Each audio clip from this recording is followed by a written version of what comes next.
অধিকাংশ মহিলা শুধু আজান হলে মাথায় কাপড় দেয়, অন্যান্য সময় দেয় না, এ সম্পর্কে কিছু বলবেন? আজান হলে মাথায় কাপড় দেওয়া এটা কোনো জরুরি বিষয় না, অথচ সে ওই জায়গাতে দিচ্ছে, আবার যেখানে দেওয়া দরকার ওখানে দিচ্ছে না। এই হলো আমাদের অবস্থা। আজানের সময় মাথায় কাপড় দেওয়ার কোনো নির্দেশ কোরআন হাদিসে দেওয়া হয় নাই। যদি আপনি বাসা বাড়িতে থাকেন, আপনার নিজের ঘরে থাকেন, যেখানে পরপুরুষের দৃষ্টি পড়তেছে না, সেখানে আপনার মাথার কাপড় না থাকলেও অসুবিধা নেই। আজান অবস্থায়ও যদি মাথায় কাপড় না দেন তাতেও কোনো সমস্যা নেই। আজানের সাথে মাথা কাপড় দেওয়ার কোনো সম্পর্ক নাই। কিন্তু পরপুরুষের দৃষ্টিতে আপনি পড়েন, বাহিরে গেছেন, তখন আপনাকে পর্দা মেনটেন করতে হবে, আপনার সৌন্দর্যকে অপ্রকাশিত করতে হবে। এবং আল্লাহ বলেছেন ওলা ইউবদিনা যিনাতাহুন্না ইল্লা মা যাহারা মিনহা, শরীরের নিজের সৌন্দর্যকে যেন নারীরা প্রকাশ না করে অন্য পুরুষদের সাথে যারা গায়রে মাহরাম তাদের সামনে। অতএব মাথায় কাপড় দেওয়ার সম্পর্ক হলো আপনি গায়রে মাহরামের সামনে আছেন, তখন আপনি মাথায় কাপড় দিবেন, সৌন্দর্যকে আপনি ঢাকবেন, পর্দা করবেন। আর গায়রে মাহরাম নাই, বাসা বাড়িতে নিজের মাহরামরা আছেন, সেখানে মাথায় কাপড় না দিলেও সমস্যা নেই। আমাদের দেশে অনেক জায়গায় মাথা কাপড় দেওয়ার জন্য মহিলারা বলে, মহিলাদেরকে বলা হয় যত রকমের ভুল ফতোয়া আছে এগুলা সবগুলা মহিলাদের উপরে বেশি জারি করি আমরা, ঠিক না বেঠিক? বলো যে গোসল ফরজ হলে বাচ্চাকে দুধ খাওয়ানো যাবে না, গোসল ফরজ হলে বেশি সময় শুয়ে থাকা যাবে না, ছেলেটা ঠিকই শুয়ে থাকে। বলে রান্না বাড়া করা যাবে না, যত ফতোয়া আছে সব কার উপরে? ওই মহিলার উপরে। এটা ঠিক যে গোসল ফরজ হওয়ার পর দেরি না করে তাড়াতাড়ি গোসল করা উত্তম, কিন্তু এর মানে এই না যে গোসল ফরজ হয়েছে এখনো নামাজের ওয়াক্ত হয় নাই, দেরি আছে, তাহলে দেরি করলে তার গুনাহ হয়ে যাবে বা ওই অবস্থায় কাজ করলে তার সেটা হারাম হবে, এমন কোনো কথা নেই। তো উল্টাপাল্টা ভুলভাল ফতোয়া দিয়া মহিলাদের উপরে বেশি জুলুম করা হয় আমাদের দেশে, এগুলা করা যাবে না। তাহলে মাথায় কাপড় দেওয়ার সাথে আজানের কোনো সম্পর্ক, এটার সাথে গায়রে মাহরামের সম্পর্ক কোথাকারটা কোথায় নিয়ে আমরা লাগাই। তবে এটা ঠিক যে আজানের সময় আল্লাহর নাম শুনে তখন শ্রদ্ধার কারণে অনেক মহিলা মাথায় কাপড় দেয়, তখন শ্রদ্ধার কারণে মাথায় কাপড় না, তখন মুখে আজানের জবাব দিতে হবে। তখন কি দিতে হবে? আজানের জবাব দিতে হবে। যেটা করা লাগবে ওইটার খবর নাই, আরেকটা করতেছে। আল্লাহ আমাদের সবাইকে হেদায়েত দান করুন। একজন স্ত্রী তার স্বামীর কাছে গরুর গোশত খাইতে চায়, কিন্তু তার স্বামীর বেতন ৩৭০০ টাকা। এই বেতন দিয়ে স্বামী গরুর মাংস খাওয়াতে পারে না, বলে সে কাপুরুষ। এতে কি করা উচিত ওই স্বামীর? ভাইয়ের আমার, দাম্পত্য জীবনে সুখ এবং শান্তির জন্য স্বামী এবং স্ত্রী উভয়ের মধ্যে দুইটা গুণ থাকতে হবে। কয়টা গুণ থাকতে হবে? দুইটা গুণ যদি থাকে সেই সংসারে কখনো অশান্তি হবে না, শান্তির সমুদ্র, শান্তির জোয়ার সবসময় বইতে থাকবে। এর মধ্যে প্রথমটা হলো সবর, দ্বিতীয়টা হলো শুকর। সবর এবং শুকর। কখনো কষ্টে দিন যাচ্ছে, সবর করতে হবে, আল্লাহ তাআলা এই কষ্ট চিরকাল রাখবেন না, একসময় দূর করে দিবেন। কখনো আল্লাহ তাআলা শান্তি দিয়েছেন, আল্লাহর কাছে শুকর আদায় করতে হবে। কথা কি বুঝাতে পারছি? নিজের ঘরে স্ত্রী আছে, এরপরও পরকীয়া করে বেড়াচ্ছে, শুকর নেই। আল্লাহ তাআলা পরীক্ষা ফেলেছেন, স্বামীর বেতন এখন কম, আপনি স্বামীকে একটা বাজে কথা বলছেন, কাপুরুষ বলছেন, আপনার ভিতরে সবর নাই, আপনি খারাপ মহিলা। একইভাবে আপনার স্বামী সে আপনার সব ভালো আছে, কোনো একটা জিনিস হয়তো নাই, যৌতুক পাই নাই আপনার বাবার বাড়ি থেকে, তখন আপনাকে একটা খারাপ কথা বলল, একটা বাজে কথা বলল, সেও ছোট লোক। একজন ইমানদার কখনো এ ধরনের আচরণ করতে পারে। নবী করিম সাল্লাল্লাহু আলাইহি সাল্লামের বাসায় মাসকে মাস অতিবাহিত হতো, দুটি কালো জিনিস, পানি আর খেজুর ছাড়া আর কিছু পাওয়া যেত না। এটা দিয়ে তারা মাসকে মাস পার করে দিতেন।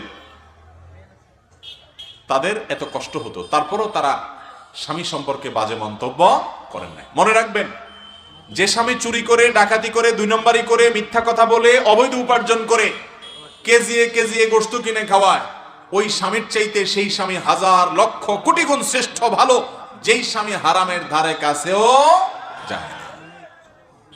ভাইরা আমার, এর আগের যে সমস্ত পূর্বসূরি আমাদের সোনালী যুগের মানুষরা ছিলেন, তাদের স্ত্রীরা, নেককার স্ত্রীরা স্বামীদেরকে বলতেন, প্রয়োজনে বাসায় খালি হাতে আইসেন, তারপর হারাম আনবেন না, আমরা হারাম খাইতে চাই না, কারণ এই দিন না আরো দিন আছে, আল্লাহর কাছে হিসাবদিহি করা লাগবে। যেই বোন তার স্বামী তাকে গোশত কিনে খাওয়াচ্ছে না, আপনি কষ্ট পাচ্ছেন, আপনি সবর করেন। স্বামীর সংসারে কষ্ট করার পর আল্লাহ তাআলা একসময় সন্তানদেরকে এত টাকা পয়সা দেয়, সেটা খাইয়া শেষ করতে পারে না। অনেক মহিলা আছে স্বামীর সংসারে সুখী হয় না, কিন্তু সংসার যখন বড় হয়, ছেলে মেয়ে যখন বড় হয়, আল্লাহ তাকে অনেক সুখ দেয়, আছে না নাই?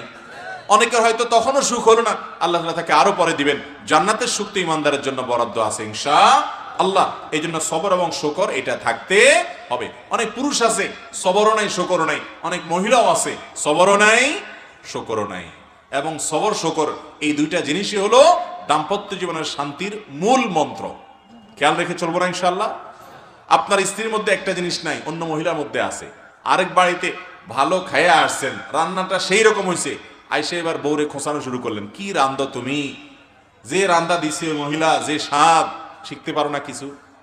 ছোট লোক স্বামী, এর নাম কি স্বামী? ছোট লোক স্বামী। আল্লাহ তাআলা তাকে রান্নার তৌফিক দিয়েছেন, এতটুকুও রাঁধতে পারে না, অনেকে এরকম আছে। এই সাবকন্টিনেন্টে পাক ভারত মহাদেশে পুরুষরা মহিলাদের থেকে যত সুবিধা পায়, শুকর আদায় করা দরকার। মিডল ইস্টে যায় দেখেন, নাকে চরকি লাগায় ঘুরে মহিলারা পুরুষদের। বাসা রান্নাবাড়ি হয় না বললেই চলে, সারাদিন শুধু বলে হোটেল থেকে আনো, হোটেল থেকে আনো। উনি সারাদিন সাজুগুজু করে, সব ঘরে ঘরে অবস্থা, হোটেল থেকে খানা দিয়ে বেশিরভাগ সংসার চলে। আর দেশে মহিলারা এত কষ্ট করে, তারপরও অনেক স্বামী অকৃতজ্ঞ, আছে না নাই? নিমক হারাম স্বামী আছে। আর কিচ্ছু না করে আপনার স্ত্রী, শুধু আপনার চরিত্রটা যে হেফাজত করে, এর জন্য তো তার শুকরিয়া আদায় করবেন আপনি। এর জন্য আপনি শুকরিয়া আদায় করবেন। জীবনে একবার মোহর কয়টা দিছেন না, দেন নাই, নামকে হস্তে ধরে রাখছেন, এরপরে কয়টা ভাত দেন, একটু থাকতে দেন, এর বিনিময়ে আপনার পোলাপান মানুষ করে, আপনার চরিত্র হেফাজত করে, আপনার খেদমত সেবা করে, আবার আপনি আরো আশা করেন একটা কাজের লোক লাগলেও তো চেয়ে বেশি করা লাগতো, অথচ তিনি আপনার স্ত্রী, আপনার সংসারের অর্ধেক, তার অর্ধেক আপনার। তো অনেক স্বামী এরকম ছোট লোকই করে। আবার অনেক মহিলাও কি করে, চুল থেকে নুন খসলে স্বামীর উপরে বাজে মন্তব্য করে, কিছু দিতে পারলা না। আল্লাহ তাআলা আমাদের ভাই বোনদেরকে ধৈর্যশীল হওয়ার, শুকরগুজার হওয়ার তৌফিক দান করুন। আমাদের এলাকায় জানাজা নামাজের পর সম্মিলিত মুনাজাত করা হয়, কিন্তু এখন অনেক আলেমগণ বলতেছেন এটা নাকি বিদআত। কোরআন ও হাদিসের আলোকে আপনার কাছে জানতে চাই, জানাজার নামাজটা হলো পুরাটাই দোয়া। সালাতুল জানাজা পুরাটাই কি? সালাতুল জানাজার প্রথম তাকবীরের পর আপনি আল্লাহর প্রশংসা সানা পেশ করেন, ফাতিহা পেশ করেন, দ্বিতীয় তাকবীরে আপনি দুরূদ পাঠ করেন, আর তৃতীয় তাকবীরে মুর্দার জন্য আপনি দোয়া করেন, তাই না? আল্লাহুম্মা ফির লানা লিহাইয়িনা ওয়া মাইয়িতিনা, মুর্দার জন্য দোয়া না এটা? তাহলে পুরো জানাজার নামাজটাই তো দোয়া। তো জানাজার নামাজের পরে আবার কিসের আলাদা করে দোয়া?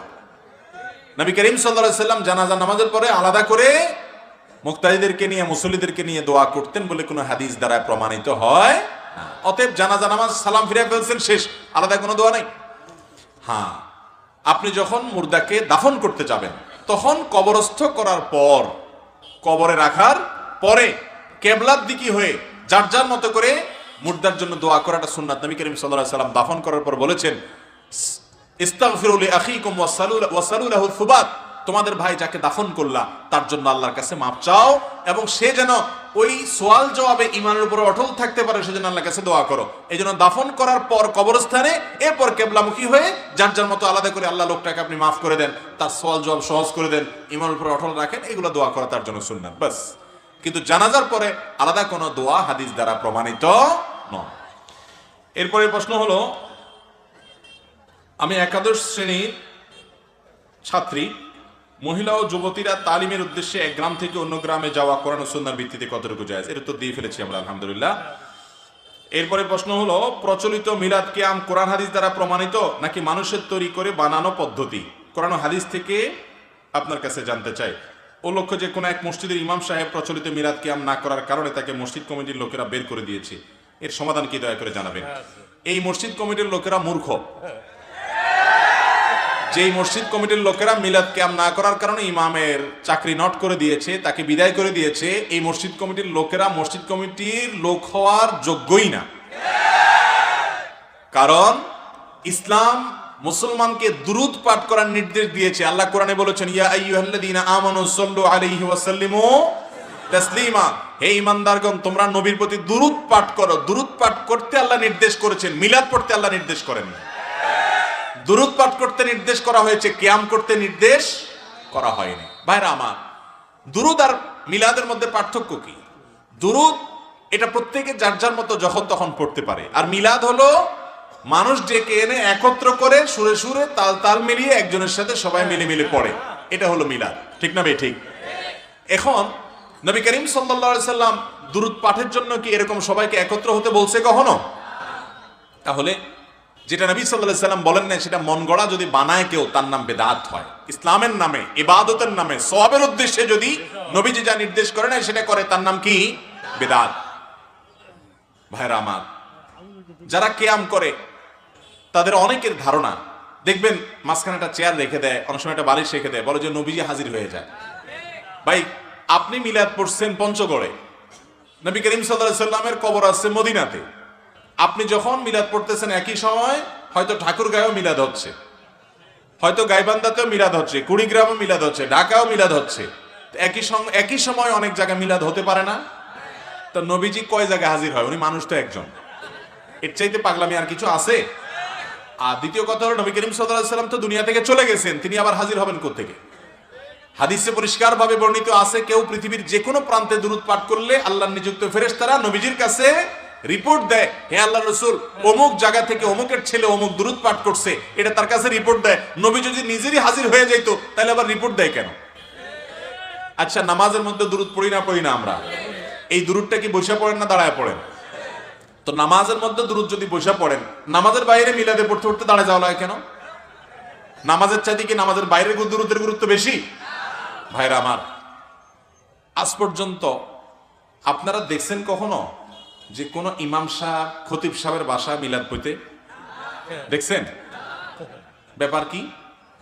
ইমাম সাহেব তো নামাজ পড়ে, আপনিও পড়েন, তাই না? আপনারা সবাই নামাজ পড়েন, হুজুররাও নামাজ, আপনারা সবাই রোজা রাখেন, হুজুররাও রোজা রাখে না? আপনারা সবাই কোরআন তেলাওয়াত করেন, হুজুররাও কোরআন তেলাওয়াত। তাহলে সব কাজ আপনারাও করেন, হুজুররাও করে। মিলাদটা দেখবেন হুজুররা শুধু সবার বাড়িতে পড়ে, নিজের বাড়িতে কোনোদিন হয়?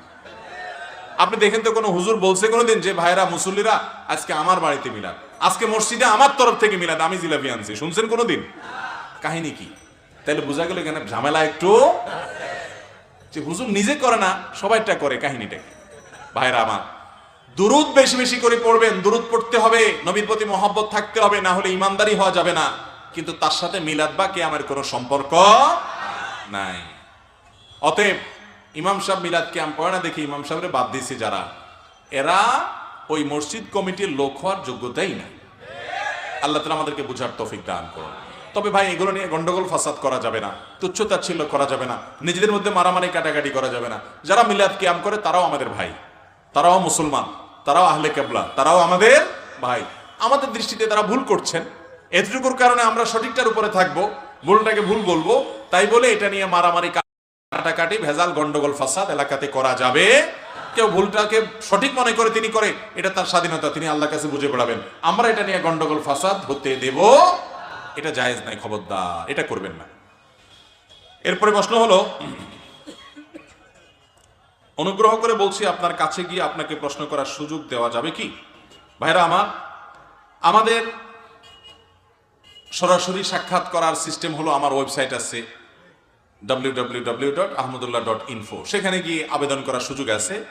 আবেদনগুলো যাচাই বাছাই করার পর আমাদের অফিস থেকে ফোন দিয়ে সাক্ষাতের ব্যবস্থা করা হয়। এছাড়া বিভিন্ন জায়গাতে বিভিন্ন প্রোগ্রামে গেলে আমরা সাধ্য অনুযায়ী চেষ্টা করি সাক্ষাৎ করার, কিন্তু আসলে সবার সব চাহিদা, সবার সব ইচ্ছা বা শখ সবসময় পূরণ করা যায় না, যতটুকু সম্ভব আমরা চেষ্টা করি।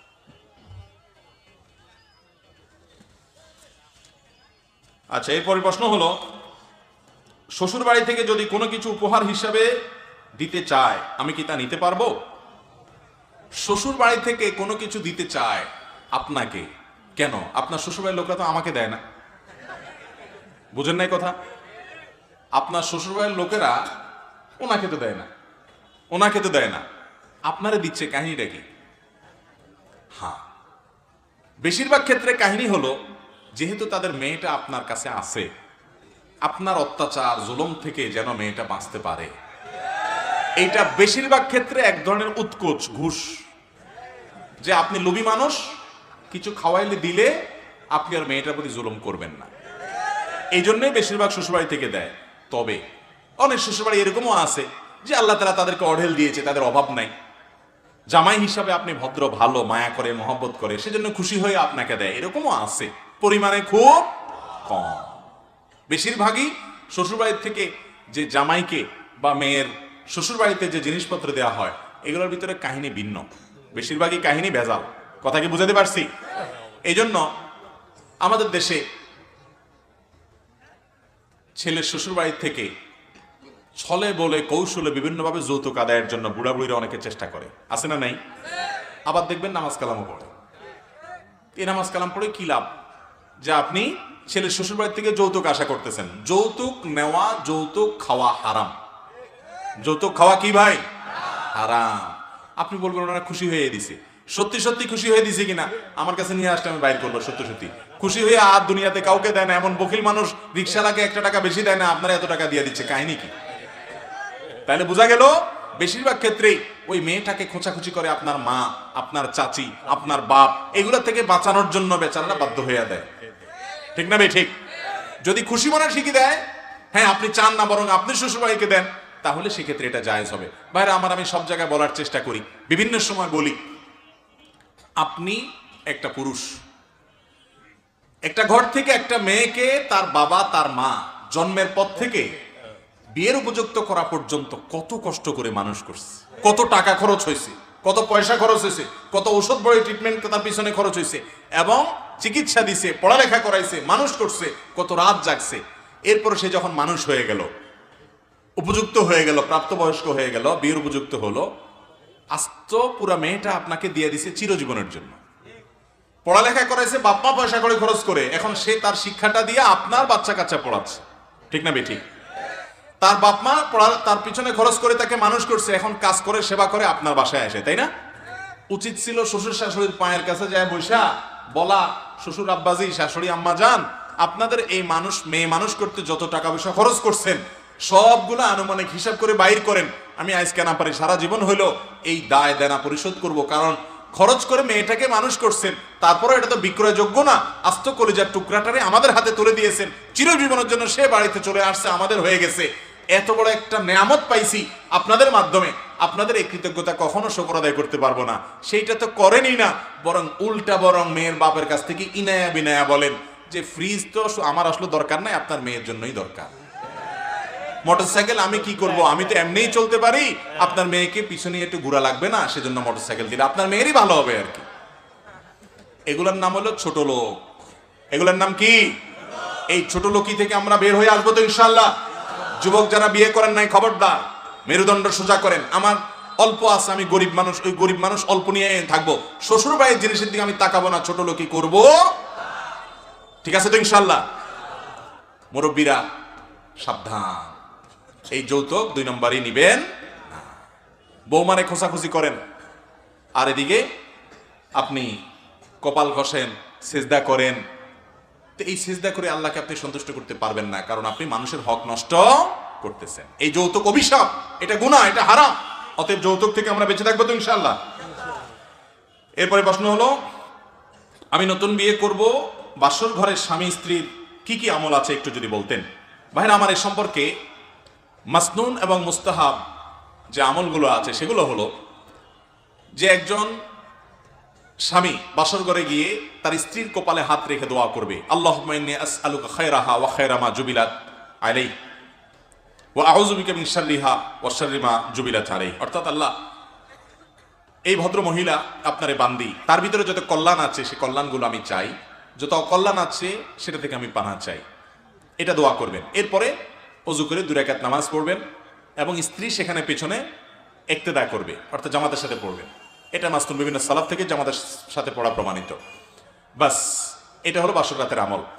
এর বাইরে আপনার মহারণা পরিশোধ আমাদের দেশে অনেক সময় বাসর রাতে দেয়, এটা আরো আগে আগে দিয়ে দেওয়া উচিত। বাসর রাতে ইমোশনাল একটা সময়, মহর ধরছে 10 লাখ টাকা, টাকা 10,000 নিয়ে বলতেছেন এটা এখন আপাতত রাখো, আল্লাহ বাঁচায় রাখলে কত টাকা হবে, আমি কয়দিন পর ইটালি চলে যাব, কত টাকা দিব তোমারে, এসব পাম্পটি দিয়া টিয়া ওই বেচারির এরপরে বলবে না তুমি দাবি ছাড়ছুনি। তখন বেচারির শর্মে পড়ে, লজ্জায় পড়ে, ইমোশনে পড়ে হয়তো বলে ফেলবে যে ঠিক আছে আমি টাকা দিয়ে কি করবো, আপনি হইলেই তো চলবে। দিলেন বেচারির হকটা মেরে দিয়ে। এইসব 2 নম্বরই করা যাবে। আপনার কাছে মহরের টাকা না থাকলে আপনারা বিয়ে করতে বলছে কে? নবী করিম সাল্লাল্লাহু আলাইহি ওয়াসাল্লাম বলছেন যার বিয়ে করার টাকা নাই সে রোজা রাখবে, চরিত্র হেফাজতের জন্য কি করবে? সে সিয়াম পালন করবে। আপনারা বিয়ে করতে বলছে কে? বিয়ে করবেন, মহরের টাকা জোগাড় করবেন, যত টাকা মহর দিতে পারবেন তত টাকা ধার্য করবেন। মেয়ের বাপরাও এক্ষেত্রে কম দায়ী না। মহর ধরে 10 লাখ, 20 লাখ, 30 লাখ। যে ছেলের সাথে বিয়ে দিচ্ছেন আপনি নিজে জানেন, সেই ছেলে 10,000 টাকা বেতনে চাকরি করে, তাহলে ওর কাছ থেকে 10 লাখ টাকা আপনি আশা করেন কেমনে? এগুলো মেয়ের বাপরা ধরে এই জন্য যে যদি কখনো আমার মেয়ের তালাক দিতে যায় যেন এই টাকার জন্য সে আটকা পড়ে যায়। তো বিয়ের আগে থেকেই যদি আপনার নেগেটিভ চিন্তা হয়, সংসার টিকবে কেমনে? যত মুরব্বী চাচারা আছে জিজ্ঞেস করেন ওনাদের বিয়ের মহর কত ছিল, 200, 400, 50, 10, 5 টাকা। মানে সেই যুগের 5 টাকার দাম বেশি বুঝলাম, তাই বলে অনেক টাকা ছিল না, কিন্তু তাদের বিয়েগুলো সব এমন টিকা টিকছে, ভালোবাসাগুলো সব সুপারগুলো আঠার মতো। আর আপনার মহারণা 10 লাখ টাকা ধরেন, কি মহব্বত, কি প্রেম ভালোবাসা, কি মেসেজ আদান প্রদান, চটপটি খাওয়া খাওয়ি, এত মহব্বত, অথচ 3 দিন পরে তাদের ঠুস করে ভেঙে গেছে। এখনকার এই ভালোবাসাগুলো বেশিরভাগ মেড ইন চায়না, ঠুনঠান করে ভেঙে যায়। আর মুরব্বীদের ভালোবাসাগুলো সব ছিল মেড ইন জাপান। ঠিক না ঠিক? তো এই জন্য মহরের টাকা বেশি ধরা এটা ভালো কিছু না। মেয়ের বাবারাও দায়িত্বশীল ভূমিকা রাখবেন, আর ছেলেরা ছোট লোকি করবেন না, মহর মেয়েকে পরিশোধ করে দিবেন। বাসর রাতে গিয়ে মাপ চাওয়াচাই করে ছোট লোকি করা উচিত না, এটা কাপুরুষের কাজ, কাপুরুষের কাজ, বেহায়া মানুষের কাজ। বউয়ের পাও ধরে মাপ চাইতেছেন বাসর রাতে নিয়ে, জীবনের প্রথম সাক্ষাৎ তখনই দেয়া মাপ চাওয়া ধরছেন, এগুলা উচিত না। বাঘের বাচ্চার মতো আগে আগে মহরের টাকা পরিশোধ করে দিবেন। মহরের টাকা পরিশোধ করে আবার পিছু পিছু গুড়গুড় করে না, আমার হাওলাত দাও, এই কাম আবার করা যাবে? তার টাকা তারে দিয়া স্বাধীনতা দিয়ে দিবেন। এই টাকা তুমি কি করবা তুমি জানো, তোমার মা বাপকে দাও, তোমার ভাই বোনকে দাও, তুমি দান সদকা করো, রাইখা দাও, তোমার যা মনে চায় তা করো, কোনো সে রাখবা না। আমাদের সমাজে মেয়েরা যে কত নির্যাতিত, অনেক পুরুষ আছে শুধু এত বউরে নির্যাতন করার কারণে জাহান্নামে যাওয়ার জন্য যথেষ্ট, অনেক শ্বশুর শাশুড়ি আছে পুত্রবধূকে নির্যাতনের কারণে জাহান্নামে যাওয়ার জন্য যথেষ্ট। সবাই সাবধান হবো তো ইনশাআল্লাহ। গতকালকে দিনাজপুরে মাহফিল ছিল, আমরা পুত্রবধূ, অনেক পুত্রবধূদের প্রশ্ন পাইছি যে শাশুড়িরা নির্যাতন করে, জুলুম করে, ননদরা জুলুম করে। আমরা চেষ্টা করছি কোরআন হাদিসের আলোকে তাদেরকে সতর্ক করার, তাদেরকে আল্লাহর ভয় দেওয়ার। আলহামদুলিল্লাহ, আমি ফিরে আসার পরে মাহফিলের অন্যতম আয়োজক মুফতি মনোয়ার ভাই তিনি মেসেজ করে পাঠাইলেন যে মাহফিলের ওখানে মহিলাদের প্যান্ডেলে হাজার হাজার মহিলা ছিলেন, সেখান থেকে এক চাচি তিনি কর্তৃপক্ষের কাছে খবর পাঠাইছেন যে আমি আমার পুত্রবধূর প্রতি অনেক জুলুম করছি, কথাবার্তা বলা বন্ধ করা রেখেছিলাম। আমি গতকালকে আলোচনার পর বাসায় গিয়ে প্রথম কাজ বৌমাকে জড়ায় ধরে মাপ টাপ চেয়ে তার সাথে আমি সব চুকাই নিয়েছি এবং কথাবার্তা বলা শুরু করছি, আমি আর তার প্রতি জুলুম করব না। বলেন আলহামদুলিল্লাহ। তাহলে আমরা এরকম তওবা করবো তো ইনশাআল্লাহ। এরকম তওবা করলে আমাদের মালিক অনেক খুশি হয়ে যান। খারাপ কাজ থেকে আপনি হঠাৎ করে সরে আসেন, শয়তান কিন্তু আসতে দিবে না। শয়তান আপনাকে বলবে মাথা খারাপ, তোমার ইজ্জত থাকে বৌমার কাছে ছোট হলে, বলে না শয়তান? এটা ইবলিসে বলে, ইবলিসকে আমরা জিততে দিব, সে আপনাকে তওবা করতে দেয় না। আপনার ভিতরে ইগো তৈরি করে, ইগো জেদ তৈরি করে, আপনার ভিতরে বলে যে হ্যাঁ এটা তোমার সম্মানের ব্যাপার। কিসের সম্মান অসম্মান? মুসলমান আল্লাহকে খুশি করার জন্য সবকিছু ত্যাগ করতে পারে, ঠিক না বেঠিক? অতএব আপনি কারোর প্রতি জুলুম করছেন, নবী সাল্লাল্লাহু আলাইহি ওয়াসাল্লাম বলেছেন সেদিন আসার আগে সবার দায় দেনা সব পরিশোধ করা, সবার কাছ থেকে মাপ চেয়ে সবকিছু চুকায় নাও, যেদিন কেউ কাউকে মাফ করবে না তার আগে আগে সব চুকায় নাও। অতএব সব হিসাব চুকায় নেবে তো ইনশাআল্লাহ। এরপরে প্রশ্ন, যে জমি বন্ধক রাখে এবং যে জমি বন্ধক নেয়, ইসলামের দৃষ্টিতে এদের উভয় বিধান কি? ভাইরা আমার, জমি বন্ধক নেওয়া এবং জমি বন্ধক রাখা এই দুইটাই ইসলামের দৃষ্টিতে জায়েজ আছে, এটা কোনো নাজায়েজ বিষয় না। কোরআনে আল্লাহ তাআলা বন্ধক রাখার নির্দেশনা দিয়েছেন, তবে বন্ধকি জিনিস ভোগ করা জায়েজ নাই। কথার কথা, আমি আপনাকে 10,000 টাকা দিছি, আপনার জমিটা বন্ধক রাখছি, এটা এই জন্য রাখছি যাতে করে আপনি টাকা দিতে গড়িমসি করলে আমি এই জমি বিক্রি করে টাকা নিতে পারি, এই জন্য এটার মূল দলিল টলিল ইত্যাদি আমি রাখছি, বা কোনো কিছু আমি এরকম রাখছি যেটা বিক্রি করতে পারি। তো এটা হলো বন্ধক। এখন আমি যদি টাকা আপনাকে ধার দিছি আর জিনিসটা আমি ভোগ করি, তাহলে এটা জায়েজ হবে না, এটা জায়েজ হবে না। আমি বন্ধক রাখছি, ওই জিনিসটা গ্যারান্টি হিসাবে রাখছি, ভোগ করার জন্য না। ভোগ আপনারটা আপনি করবেন, অথবা ওইটা আমার ড্রয়ারে পড়ে থাকবে যদি সেরকম জিনিস হয়, কিন্তু ভোগ করা জায়েজ নাই। বন্ধক নেওয়া ঠিক আছে, জায়েজ আছে। এরপরে প্রশ্ন হলো, সালাতের আগে নিয়ত পড়তে হবে কিনা? যে কোনো ইবাদত নিয়ত ছাড়া হবে না। ইন্নামাল আমালু বিন্নিয়াত, সমস্ত আমল নির্ভর করে কিসের উপরে?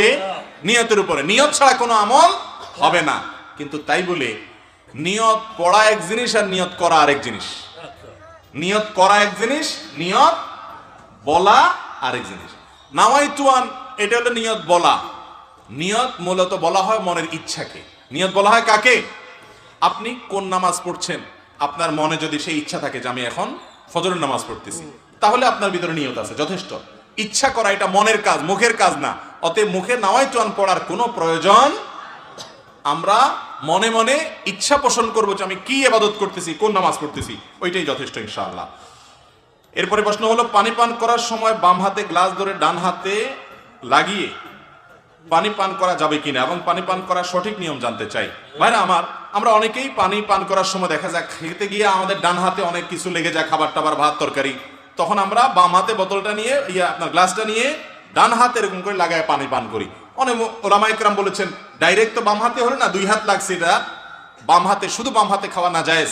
নবী সাল্লাল্লাহু আলাইহি ওয়াসাল্লাম এক ব্যক্তিকে বলেছেন কুল বিয়ামিনিকা, তুমি ডান দিক থেকে খাও, ডান হাতে খাও। বাম হাতে খাওয়া এটা সুন্নাহর খেলাফ কাজ। তো এই জন্য 2 হাত তো লাগাইছেন আপনি, ডাইরেক্ট বাম হাত হয় না, অনেক এটা জায়েজ বলেন। কিন্তু সবচেয়ে ভালো হয় আপনি যখন পানি পান করবেন আঙ্গুল চেটে খেয়ে তারপরে আপনি ডান হাত দিয়ে সরাসরি খাবেন, এটা হলো সবচাইতে উত্তম এবং সরাসরি হাদিসের উপরে আমল। কথা কি বুঝাতে পারছি?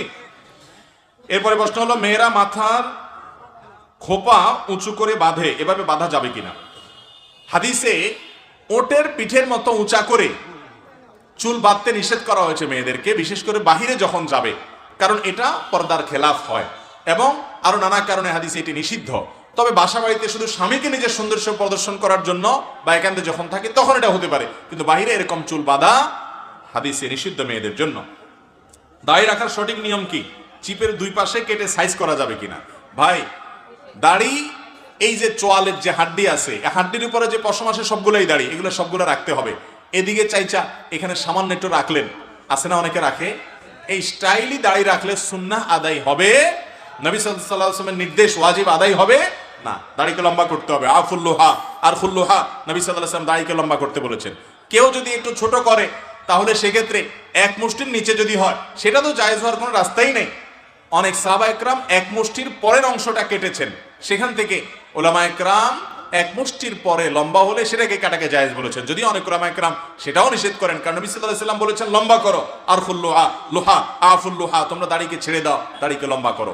এই জন্য দাড়ি একদিক থেকে চাইছে আরেক দিকে একটু রেখে দিলেন, ফ্রেঞ্চ কাটিং, এটা সেটা ভূতের মতো, এগুলা জায়েজ নাই, এগুলা মুসলমানের দাড়ি না। যে কোনো শুভ কাজের শুরুতে অথবা কোনো বিপদ আপদে বাসা মিলাদ করা যাবে কিনা? একটু আগেই তো মিলাদের কথা বললাম। ভাইয়েরা আমার, যে কোনো বিপদ আপদে আমাদের নবীজি দোয়া শিখাইছেন। কি শিখাইছেন? লা ইলাহা ইল্লা আনতা সুবহানাকা ইন্নী কুনতু মিনাজ জালিমিন। বেশি বেশি পড়েন, বিপদ দূর হয়ে যাবে। দুরূদ শরীফ পড়েন, বিপদ দূর হবে। ইস্তিগফার পড়েন, বিপদ দূর হবে। দান সাদকা করেন, বিপদ দূর হবে। নামাজে দাঁড়ায় যান। কানা ইদা হাযাবাহু আমরুন ফাসা ইলাস সালাহ। নবীজির কোনো বিপদ আসলে, সমস্যা হলে, কোনো পেরেশানি আসলে নামাজে দাঁড়ায় যেতেন। তাহলে আপনি নামাজে দাঁড়ায় যান, বিপদ দূর হবে। দান সাদকা করেন, বিপদ দূর হবে। দুরূদ শরীফ পড়েন, বিপদ দূর হবে। ইস্তিগফার পড়েন, বিপদ দূর হবে। দোয়া ইউনুস পড়েন, বিপদ দূর হবে।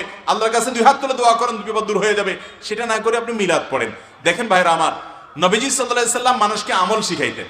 এখন আমরা দেখা যায় অনেক সময় অনেক হুজুর আছেন যে আপনি তার কাছে গেলে বলে আসো তাবিজ লিখে দিব, মানে আমার হাতে থাক জিনিসটা, হারাই গেলে আবার আসবা, আর মিলাদ পড়ে দেব, তাহলে তুমি একা একা পারবা না, আমার দিয়ে করাইতে হবে কিছু, আমারও ইনকাম হইল।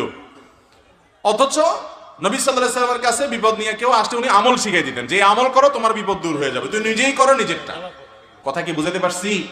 এই জন্য বিপদ আপদ আসলে মিলাদ না, কি করতে হবে? আমল করতে হবে। এরপরে প্রশ্ন হলো, মাজারে ভালো কিছু লাভের আশায় গরু ছাগল ইত্যাদি দেওয়া যাবে কিনা? ভালো কিছু লাভের আশায় যদি মাজারে দেন, তাহলে মাজারে যারা থাকে আশেপাশে, ফকির ফাকড়া নামধারী, ওদের বিজনেস হবে। এটাতে আল্লাহ খুশি হবেন না। মান্নত করলে আল্লাহর নামে করতে হবে। কার নামে করতে হবে? আল্লাহর নামে মান্নত করতে হবে। কোন মাজারে মান্নত করা যাবে?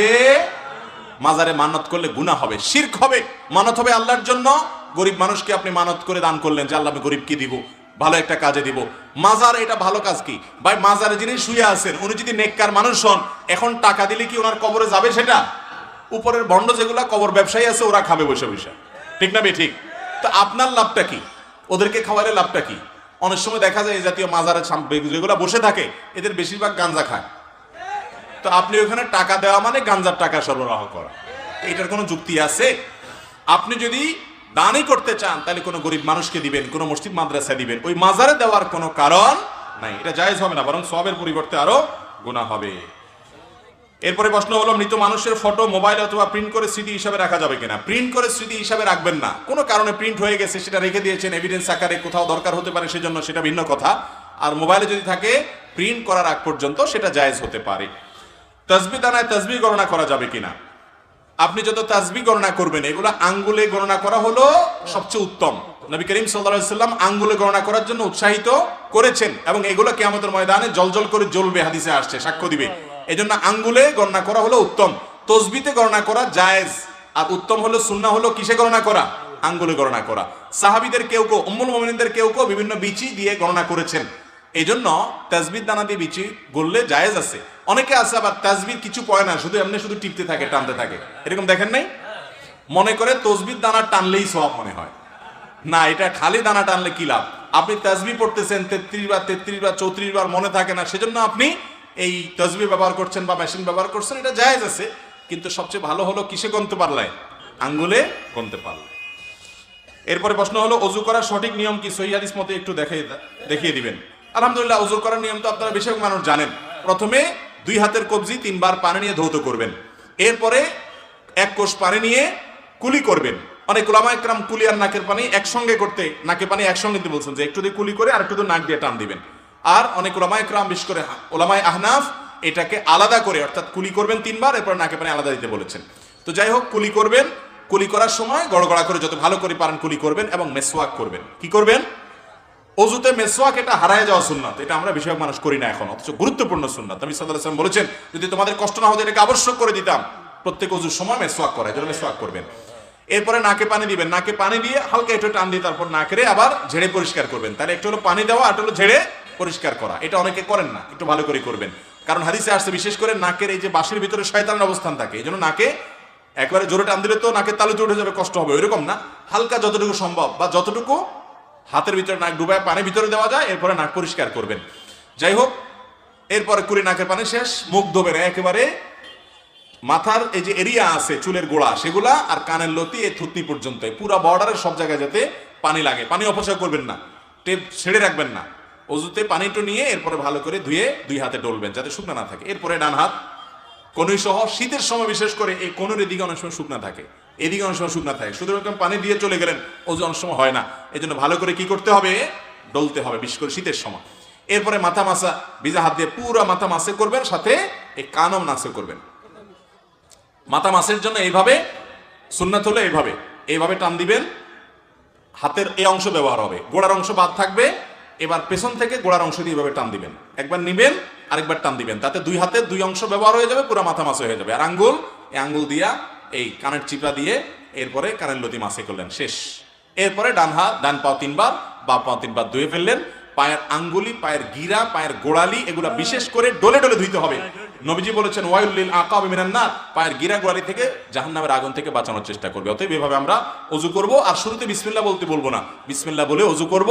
ওযুর শেষে কালিমা শাহাদা পড়ব, আশহাদু আল্লা ইলাহা ইল্লাল্লাহু ওয়াহদাহু লা শারীকা লাহু ওয়া আশহাদু আন্না মুহাম্মাদান আবদুহু ওয়া রাসূলুহু আল্লাহুম্মা জাআলনি মিনাত তাওয়াবিন ওয়া জাআলনি মিনাল মুতাতাহহিরিন। উত্তম রূপে ওযু করার পর যদি কেউ কালিমা শাহাদা পাঠ করে, নবী আলাইহিস সালাম বলেছেন, জান্নাতের 8টা দরজার যে কোনোটা দিয়ে প্রবেশ করার অধিকার তার হয়ে যায়।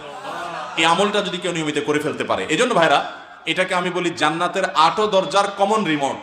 উত্তম রূপে ওযু করে শেষে কালিমা শাহাদা পাঠ করা চেষ্টা করবো না ইনশাআল্লাহ।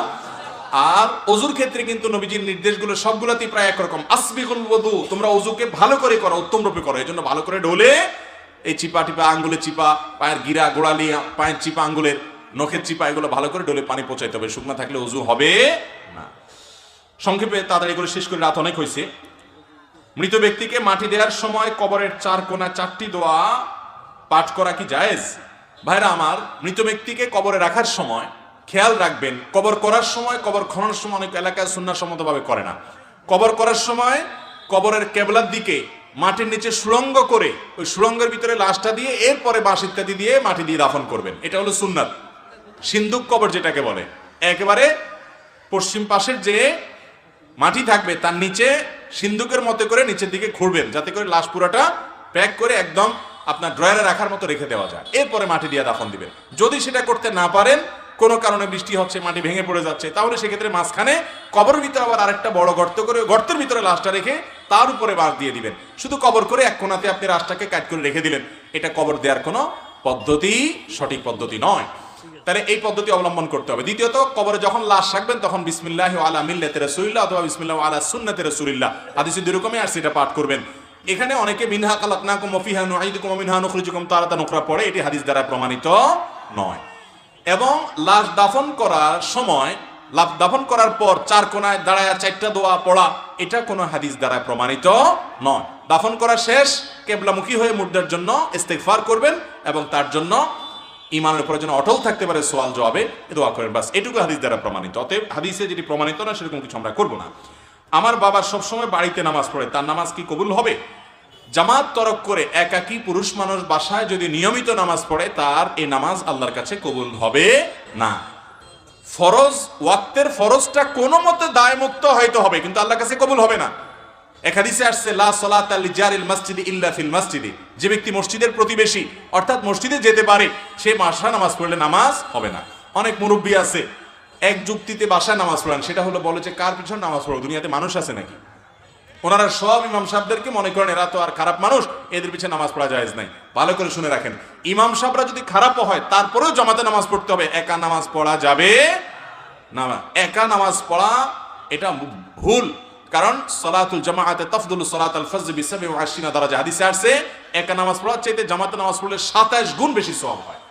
শুধু সওয়াব না, নবীজি সাল্লাল্লাহু আলাইহি সাল্লাম বলেছেন, আমার মনে চায় নামাজের পরে বিভিন্ন এলাকায় গিয়ে গিয়ে দেখতাম যে কারা মসজিদে আসে না, সে বাড়িগুলোতে কাঠ একত্র করে আগুন ধরে আমি জ্বালায় দিতে মনে চায়, কিন্তু দিতে পারি না, সেখানে মহিলারা আছে, বাচ্চারা আছে, বৃদ্ধ অসুস্থরা নামাজে যেতে পারে না, মাজুররা আছে, সেজন্য নাহলে আমার মনে চায় জ্বালায় দিতে।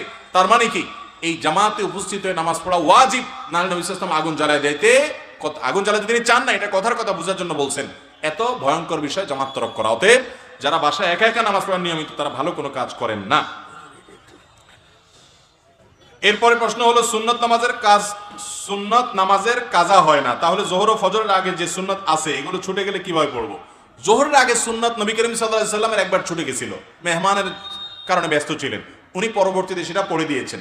এই জন্য যোহরের সুন্নত যদি ছুটে যায়, তাহলে যোহরের সালাম ফেরানোর পরে ইমাম সাহেব 2 রাকাত পড়ার পরে, ইমাম সাহেবের সাথে সালাম শেষ করার পরে আপনার 2 রাকাত নামাজ যে সুন্নত আছে যোহরের পরে পড়বেন, তারপরে আগের 4 রাকাত পড়ে ফেলবেন।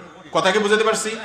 আর ফজরেরটা কখন পড়বেন? ফজরেরটা সবচেয়ে উত্তম হলো, যদি কোনো কারণে ফজরের আগে পড়তে না পারেন, জামাত দাঁড়া গেছে, জামাতে শামিল হয়ে গেছেন, তাহলে আপনি ফজরের জামাত শেষ সূর্য ওঠার 15-20 মিনিট পরে ইশরাকের ওয়াক্ত তখন পড়বেন, এটা হলো সবচেয়ে ভালো।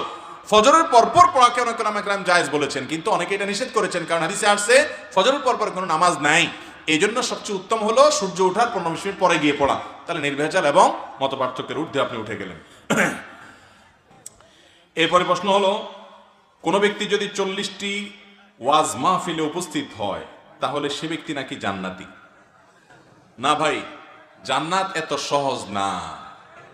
ওয়াজ 40 মাহফিলটা 40 ওয়াজ মাহফিলে গেলেই যদি জান্নাত হয়ে যাইতো, তাহলে তার এত কষ্ট করার দরকার ছিল না, তাহলে তার ফজর নামাজের কনকনে শীতের মধ্যে উঠে নামাজ পড়ার দরকার ছিল না। জান্নাত রে আমাদের দেশে ফেসবুকে অনেকে এত সস্তা বানায় ফেলছে, হ্যাঁ, অনেক মেসেজ দিবে, অনেক পোস্ট লিখবে, লেখা বলবে এটা এতজনের কাছে পাঠাইলে আপনি জান্নাতি হয়ে যাবেন। তার দরকার হলো তার পোস্টের রিচ, তার দরকার হলো লাইক কমেন্ট, এই জন্য সে জান্নাত রে ঠিকাদারি দিয়ে দিচ্ছে মানুষের কাছে। ঠিক না বে ঠিক? এইসব পাগলামি, এই সমস্ত ছাগলামি করলে বরং জাহান্নামে যাওয়ার কারণ হতে পারে।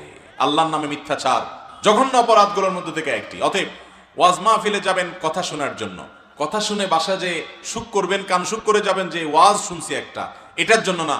ওয়াজ মাহফিলে আসবেন জীবনকে পরিবর্তন করবার জন্য। আপনি ওয়াজ মাহফিলে কোন আলেমের বক্তব্য শোনার পর কোন জিনিসটা কোরআনে আছে, হাদিসে আছে, অথচ আপনার জীবনে নাই, এটা জানার সঙ্গে সঙ্গে মাহফিলের ওই প্যান্ডেলে বসেই সাথে সাথে নিয়ত করে ফেলবেন, ঠিক আছে এখন থেকে আমি এই জিনিসটা কোরআন হাদিসে আছে, আমার জীবনে নাই, তাহলে আমি কেমন মুসলমান, এখন থেকে আমি এটা করা শুরু করলাম। আর এই জিনিসটা আমি খারাপ, কোরআন হাদিসের আলোকে জানলাম, এখন থেকে আমি সেটা বাদ দিলাম। এই প্রতিজ্ঞা, এই ইচ্ছা, সংকল্প এখান থেকে করে যদি যেতে পারেন, তাহলে সেই ওয়াজ মাহফিলে আসা সার্থক ইনশাআল্লাহ। আর যদি শুধু কানসুক করে চলে যান, ফজরের নামাজটা মসজিদে জামাতের সাথে যা পড়তে না পারেন পুরুষ, তাহলে সেক্ষেত্রে এই ওয়াজ শোনার 2 পয়সার কোনো ভ্যালু নাই। অতএব আমল করবো তো ইনশাআল্লাহ। 40 ওয়াজ মাহফিলে যাইয়া জান্নাত কামানোর ধান্দা ছেড়ে দেন, মাথা থেকে ঝেড়ে ফেলে দেন। এটি বোগাস কথা, এটি ভুয়া কথা, এর কোনো ভিত্তি নাই। আপনাকে ওয়াজ মাহফিল 40টা না, একটা ওয়াজ মাহফিলে যায় যদি আপনার জীবনকে পরিবর্তন করে আল্লাহর অবাধ্যতা থেকে আল্লাহর বাধ্যতার পথে চলে আসতে পারেন, তো এক ওয়াজ মাহফিলই আপনার জান্নাতে যাওয়ার জন্য যথেষ্ট ইনশাআল্লাহ। আর 40 কেন, 400 ওয়াজ মাহফিলে গেছেন কিন্তু নিজের জীবনকে পরিবর্তন করেন নাই, ওই রকম 400 ওয়াজ মাহফিলে গেলেও জান্নাত তো দূরের কথা, জান্নাতের বারান্দায়ও যেতে পারবেন না। জান্নাত এত সস্তা জিনিস না। ইমানদারকে এই সমস্ত অলিক স্বপ্ন দেখাবেন না। ইমানদার বাস্তববাদী মানুষ, কথা শুনবে, আমল করবে, আত্মোন্নয়ন করবে, সেলফ ডেভেলপমেন্ট করবে, নিজেকে অগ্রসর করবে, এজ এ মুসলিম, গুড মুসলিম, ভালো মুসলিম হওয়ার চেষ্টা করবে, নতুন নতুন ভালো কাজ শুরু করবে, খারাপ অভ্যাসগুলো পরিত্যাগ করে করে আস্তে আস্তে সে জান্নাতের দিকে এগিয়ে যাবে। এটাই হলো ইমানদারের কাজ। অতএব ওয়াজ মাহফিলে সংখ্যা গনে গনে 40টা গেলে জান্নাতে যাবেন বাবারে, ভাইরে, এই সস্তা চিন্তা না করে ওয়াজ মাহফিলে এসে কথাগুলো শুনে আমল করার চেষ্টা করেন, জান্নাতে যাওয়ার পথ এমনি সহজ হবে ইনশাআল্লাহ। আল্লাহ আমাদেরকে বোঝার তৌফিক দান করুন। ফরজ গোসলের সঠিক নিয়ম জানতে চাই। ফরজ গোসল, এটা সঠিক নিয়ম হলো যে আপনার শরীরে কোনো জায়গা যদি নাপাক লেগে থাকে, রানে, শরীরের কোনো জায়গায়, অথবা আপনার কাপড়ে, যেটা পরনে কাপড় আছে সেখানে যদি নাপাক লাগে, ফরজ গোসল হয়েছে, তাহলে সেক্ষেত্রে 1 নম্বরের কাজ হলো গোসলখানায় গিয়ে, পুকুর ঘাটে গিয়ে যেখানে গোসল করেন, যেখানে নাপাক লাগছে ভালো করে পানি দিয়ে ডলে আগে নাপাকটা দূর করে ফেলবেন। লুঙ্গিতে লেগে আছে, কাপড় লেগে আছে, তাহলে লুঙ্গির যেই জায়গাটা লেগে আছে ওই জায়গাটা আগে ধুয়ে পরিষ্কার করবেন। এটা হলো প্রথম কাজ ফরজ গোসলের। দ্বিতীয় কাজ হলো আপনি অজু করার মতো করে 2 হাতের কবজি আগে ভালো করে 3 বার ধুয়ে, 3 বার কুলি করে, নাকে পানি দিয়ে, মুখ 3 বার ধুয়ে, হাতের কোনোই পর্যন্ত 3 বার ধুয়ে, 3 বার করে দোনো হাত, এরপরে মাথা মাসাই করে একবার, কান মাসাই করে, এরপর আপনার শরীরে, মাথায়, ডান কাঁধে, বাম কাঁধে আপনি পানি ঢালবেন।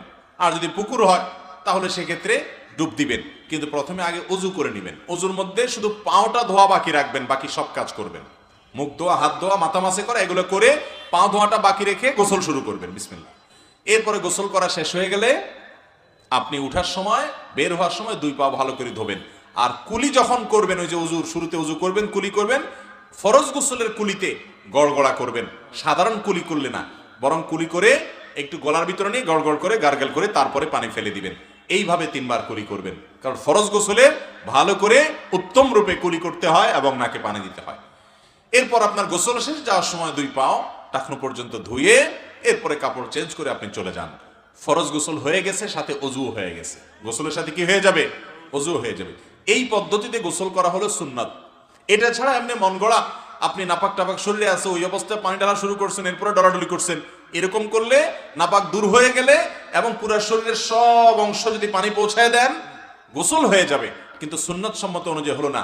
আর সুন্নাত পদ্ধতিতে না হওয়ার কারণে এই গোসলটা হয়তো ফরজ গোসল হয়ে গেল, কিন্তু গোসল করে যে আপনি সওয়াব পাইতেন সেটা কিন্তু হবে না, কারণ সুন্নাত না থাকলে সেটা কি হয় না? সওয়াব হয় না। অতএব ফরজ গোসলের সুন্নাহ পদ্ধতি আমরা অনুসরণ করে ফরজ গোসল করবো ইনশাআল্লাহ। টয়লেটে ঢোকার সময় বিসমিল্লাহ পড়ে ঢুকবেন এবং গোসল করে বের হয়ে আসবেন। একবারে কাপড় চোপড় সব খুলে টয়লেটের ভিতরে একাকি যদি আপনি গোসল করেন, বড় কোনো গুনাহ হবে না, যেহেতু কেউ দেখছে না, কিন্তু এর কারণে ছোট গুনাহ হবে এবং এটা অনুচিত, কারণ আর কেউ না দেখলেও আপনাকে আপনার রব ঠিকই দেখছেন। অতএব সে বিষয়ে যথেষ্ট লজ্জাশীল হবে একজন ইমানদার মানুষ, সে বিষয়ে চেষ্টা করবে। তবে ফরজ গোসলের যে প্রক্রিয়া বললাম, এই প্রক্রিয়া প্রথমে ময়লা নাপাক থাকলে সে নাপাকটা আগে ধুয়ে ফেলবেন, এরপরে অজু করবেন, এরপরে মাথায় পানি দিয়ে তারপরে আপনি গোসল শুরু করে বের হওয়ার সময় পাওটা ধুয়ে বের হয়ে চলে আসবেন। গোসলও হয়ে গেছে, অজু হয়ে গেছে। অনেককে দেখবেন গোসলের পরে আবার নতুন করে অজু করে, দেখছেন? এটার কোনো প্রয়োজন নেই। গোসলের পরে অজু করবে সে যে ব্যক্তি গোসল করতে করতে তার অজু চলে গেছে। হতে পারে গোসলের মধ্যখানে তার পেশাব আসছে, পেশাব করছে, অথবা বায়ু নির্গত হয়েছে, তাহলে সে নতুন করে গোসলের পরে আবার অজু করবে। কিন্তু গোসলের সময় যে আপনি অজু করেছেন, বাস ওই অজুতেই গোসল এবং অজু দুইটাই হয়ে গেছে, আলাদা অজু করার দরকার নাই। এরপরে প্রশ্ন হলো, মাহরাম ছাড়া মহিলারা 3 বার 7 বার 40 দিন তালিম করতে পারবে কিনা, অথবা এক গ্রাম হতে অন্য গ্রামে যেতে পারবে কিনা? খুবই দরকারি একটি প্রশ্ন। মহিলারা মাহরাম ছাড়া সফরের দূরত্বে যেতে পারবে না, যেমন এক জেলা থেকে আরেক জেলায় গেল, সফরের দূর হয় এরকম দূরে গেল, অনেক দূরে গেল, মাহরাম ছাড়া যদি সে তালিমের কাজেও যায়, ইসলাম প্রচারের কাজেও যায়, তাহলে সেটা হারাম এবং নাজায়েজ। এইভাবে তালিমে যাওয়া জায়েজ নয়। দ্বিতীয়ত, এক গ্রাম থেকে পাশের গ্রামে যদি যায়, এক বাড়ি থেকে পাশের বাড়িতে যদি তালিমের জন্য যায়, তার উদ্দেশ্য মানুষকে আল্লাহর পথে, অন্য মহিলাদেরকে আল্লাহর পথে আহ্বান করা, নিজে কোরআন হাদিস অনুযায়ী চলা, এই উদ্দেশ্যে যদি যায় তাহলে সে যেতে পারে কয়েক শর্তে। নাম্বার 1, স্বামী অথবা বাবা যারা অভিভাবক আছেন তাদের পারমিশন নিয়ে যাবে, বাসায় সব কিছু ঠিকঠাক করে রেখে তারপরে যাবে। ওখানে যাওয়ার পথে পর্দার সাথে যাবে, সেখানে গিয়ে পর্দা মেনটেন করবে। মন গড়া কোনো কাজ ইসলামে করা যাবে না। অনেক সময় দেখা যায় তালিমের নামে আমরা মন গড়া কাজ করি, এটা উচিত না। এজন্য কোনো এলাকাতে মহিলাদের তালিম থাকা উচিত। আমাদের দেশে মহিলাদের দ্বীনি শিক্ষার ব্যবস্থা নাই বললে চলে। পুরুষরা তাদের ঘরের মহিলাদের যেরকম দ্বীন শিখাবে, তেমনি ভাবে অনলাইনে অফলাইনে মহিলাদের দাওয়াতি কাজ করার সুযোগ দিবে। আল্লাহ কোরআনে বলেছেন, আল মুমিনুনা ওয়াল মুমিনাত বা'দুহুম আউলিয়াউ বা'দ, ঈমানদার পুরুষ নারী একে অন্যের পরিপূরক, তারা উভয়ে অর্থাৎ নারী পুরুষ উভয়ে ইয়ামুরুনা বিল মা'রুফ ওয়া ইয়ানহাউনা আনিল মুনকার, সৎ কাজের আদেশ দিবে, অসৎ কাজের বাধা প্রদান করবে। এটা শুধু পুরুষরা করবে না, নারীরাও করবে। তার মানে এই না যে নারীরা অন্য পুরুষদেরকে যায় করবে। নারীদের জন্য আল্লাহ ফরজ করেন নাই এলাকা এলাকায় গিয়ে দাওয়াত দেওয়া। তবে যদি সে পর্দা পশিদার সাথে থেকে, মাহরাম সাথে নিয়ে, শর্ত মেনে, ফিতনা মুক্ত থেকে সকল শর্ত মেনে করতে পারে, তাহলে তার জন্য এটি জায়েজ আছে, সওয়াবের কারণ হতে পারে। আর নিজের বাসা বাড়িতে আশেপাশে মহিলাদেরকে নামাজের দাওয়াত দিল, নামাজের তালিম দিল, ইসলামের তালিম দিল, এটা জায়েজ আছে, এটা কোনো অসুবিধা নেই। কিন্তু সব কিছুতে মনে রাখতে হবে, ওই যে অভিভাবক, ঘর সংসার, এগুলো বাদ দিয়ে করা যাবে। অনেক মা বোন আছেন তালিম করতে করতে এমন জজবা তাদের যে তাদের ঘর সংসারের প্রতি এত মনোযোগ এখন আর নাই। খুব ডেঞ্জার আছে এটা। এটা সওয়াবের নামে গুনাহের পথ উন্মোচন করে। এজন্য বলি, যেখানে মহিলাদের তালিম হয় অবশ্যই এলাকার মান্যগণ্য ওলামা একরামের তত্ত্বাবধান যেন থাকে, তাহলে সেটা ফিতনা মুক্ত থাকবে ইনশাআল্লাহ। এলাকার আলেম ওলামাদেরকে সেখানে ইনভলভ করবেন, তারা সেখানে দূর থেকে পর্দার মধ্যে থেকে মাইকে কথা বলবেন এবং তাদের সবকিছু মাস্তা মাসাইল তাদের কাছে জেনে তাদের তত্ত্বাবধান নিয়ে করবেন। আর না হলে বোনরা আমার, সওয়াবের কাজ করতে গিয়ে গুনাহ হবে। আল্লাহর কাছে দেখবেন কিয়ামতের ময়দানে অনেক সওয়াব পাবেন আশা করে গেছেন, অথচ আমল নামে অনেক গুনাহ হয়ে গেছে। নফস এবং প্রবৃত্তির পূজা করার নাম ইসলাম না। ইসলাম হলো কোরআন এবং হাদিসকে পরিপূর্ণ অনুসরণ করার নাম। তবে অবশ্যই মেয়েরা কোরআন হাদিস শিখবে, তারা তালিম করবে, তারাও জানবে। শুধু পুরুষরা করবে তা নয়, তাদের জন্য নারী হওয়ার কারণে পর্দা পশিদার আলাদা কিছু শর্ত আছে, সেগুলো তাদের মাথায় রেখে করতে হবে। কথা কি বুঝাতে পারছি? তবে কোন অবস্থাতে সফরের দূরত্বে তথাকথিত তালিমের উদ্দেশ্যে মাহরাম ছাড়া কোনো মহিলার জন্য যাওয়া জায়েজ নাই। এইরকম তালিম হলো সেটা তালিম না, সেটা ফিতনা, সেটা জায়েজ নাই। হজ এবং উমরা সফর পর্যন্ত করা জায়েজ নাই। কোত্থেকে আপনি এই সমস্ত তালিম করবেন? নামে, জোশের নামে এই সমস্ত পাগলামি যদি কেউ করে, তাদেরকে বাধা দিতে হবে এবং সতর্ক করতে হবে। এরপরে প্রশ্ন হলো, মসজিদের ইমাম মুয়াজ্জিনের নামে মুসল্লিদের কাছ থেকে টাকা তুলে মসজিদের কাজে বা মসজিদ ফান্ডে জমা রাখা যাবে কিনা? মসজিদ ফান্ডে টাকা থাকা সত্ত্বেও ইমাম মুয়াজ্জিনের হাদিয়া বাড়ানো হয় না, দয়া করে বিস্তারিত বলবেন। ভাইরা আমার, আমাদের দেশের খুব গর্হিত একটা কাজ হলো এটা। অনেক মসজিদ আছে, মসজিদের ফান্ডে হাজার হাজার লাখ লাখ টাকা আছে, কিন্তু ইমাম সাহেব, মুয়াজ্জিন সাহেব বেচারার টাকা বাড়াবে, ওয়াজ মাহফিল করে বক্তাকে এনে হাজার হাজার টাকা দিবে, কিন্তু নিজের মহল্লার মসজিদের ইমাম সাহেব বেচারার বেতনটা সামান্য কিছু টাকা দিবে, তাও বাকি রাখবে। আছে না নাই? খুব জঘন্য কথা। যে ইমাম 24 ঘন্টা আপনাকে সার্ভিস দিচ্ছে, তার ব্যাপারে খবর নাই। ওই দূর থেকে হুজুর এনে 1 ঘন্টা ওয়াজ করায়া সেই হুজুরের একেবারে খাওয়াচ্ছেন, হাতে পায়ে পানি ঢালি দিচ্ছেন, পারলে লাল গালিচা সম্বর্ধনা দিচ্ছেন।